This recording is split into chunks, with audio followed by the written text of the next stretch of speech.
Right. Everybody knows about down payment. But did you know about earnest money? Closing costs? Oh, yeah. Let me tell you about it.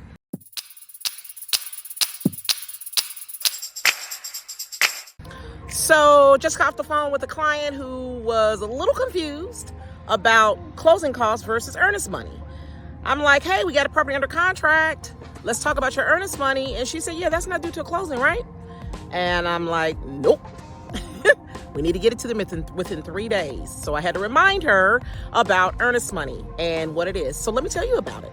So earnest money is almost like a deposit. It's kind of a surety for the seller that you're serious about buying their home. Now, in the state of Georgia, generally is about 1% of whatever your purchase price is. So if you're buying a $300,000 home, the expectation is that you're going to do $3,000 in earnest money. It's usually due pretty quickly, somewhere between 24 hours and maybe 4 days. And you send it to the third party, usually to the attorney, and they hold it.